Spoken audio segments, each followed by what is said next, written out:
एक घर में माँ बेटी रहती थी। रात का समय था। दरवाजे पर खटखटाने की आवाज आई। माँ और बेटी बहुत गरीब थे, छोटे से घर में रहते थे। बेटी ने दरवाजा खोला तो वहां पर कोई नहीं था। नीचे देखा तो चिट्ठी पड़ी हुई थी। बेटी ने चिट्ठी खोलकर पढ़ी तो हाथ कांपने लग गए और जोर से चिल्लाई, माँ इधर आओ। चिट्ठी में लिखा था, बेटी मैं तुम्हारे घर आऊंगा तुमसे और तुम्हारी माँ से मिलने, और नाम की जगह नीचे लिखा था भगवान। माँ ने कहा, यह शायद हमारी गली के किसी लड़के ने तुम्हें छेड़ने के लिए बहुत ही गंदी शरारत की है। लेकिन बेटी को माँ की बात पर यकीन ही नहीं हो रहा था। बेटी बोली, माँ पता नहीं क्यों मुझे यह सच लग रहा है। माँ को मनाकर बेटी और माँ दोनों तैयारी में लग गई। घर भले ही छोटा सा था लेकिन दिल बहुत अमीर। घर पर एक चटाई थी मेहमानों के लिए। वह ट्रंक से निकालकर बिछा दी और रसोई घर में जाकर देखा तो खाने का एक दाना नहीं था। बेटी और माँ दोनों गहरी सोच में पड़ गए कि यदि भगवान सच में आ गए तो खाने में कुछ नहीं दे पाएंगे। आगे पीछे का कुछ नहीं सोचा। बचत के 300 रुपए बेटी के पास थे। पैसे लेकर वे दोनों छाता और कंबल लेकर किराने की दुकान के लिए निकल पड़े। बारिश होने वाली थी और ठंड भी बहुत ज्यादा थी। एक पैकेट दूध, एक मिठाई का बॉक्स और कुल 200 रुपए की चीजें खरीदकर वापस लौटने के लिए ऑटो ले लिया, क्योंकि उन्हें लगा शायद भगवान घर पर पहुंच गए होंगे।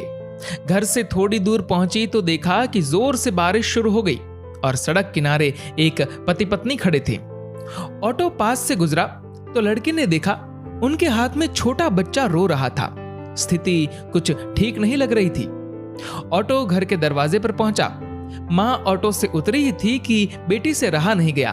बोली, ऑटो वाले भैया जरा ऑटो को उनके पास ले लो।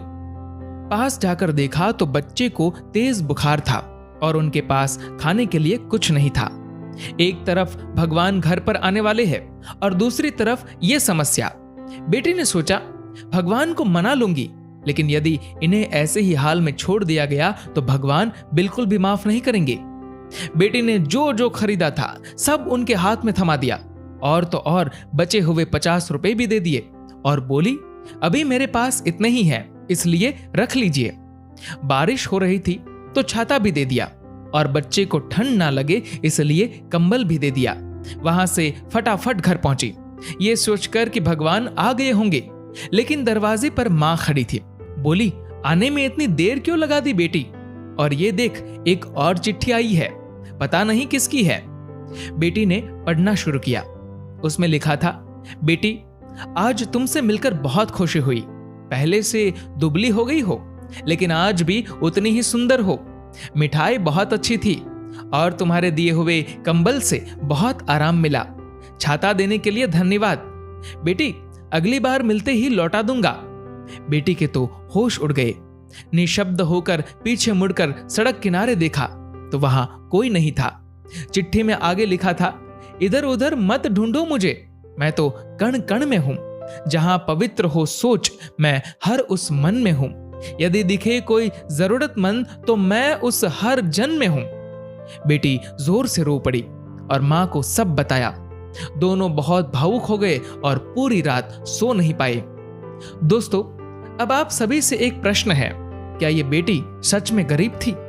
सोचिए और अपने दिल से इस सवाल का जवाब दीजिएगा, क्योंकि व्यक्ति मरने के बाद अपने साथ पैसे नहीं बल्कि कर्म लेकर जाता है। और जरूरी नहीं कि हर पैसे वाला व्यक्ति अच्छे कर्म लेकर जा रहा हो। इसीलिए कोशिश करें कि पैसों से अमीर हो या गरीब, लेकिन कर्मों से अमीर जरूर बने। दोस्तों, इस कहानी को लेकर आपकी क्या राय है नीचे कमेंट करके जरूर बताएगा। और अगर आपको ये वीडियो अच्छा लगा हो तो इस वीडियो को लाइक करेगा और शेयर करेगा। और ऐसे ही और भी इंस्पिरेशनल वीडियोस के लिए सब्सक्राइब करें हमारे यूट्यूब चैनल को और फेसबुक पर फॉलो करें हमारे पेज को। धन्यवाद।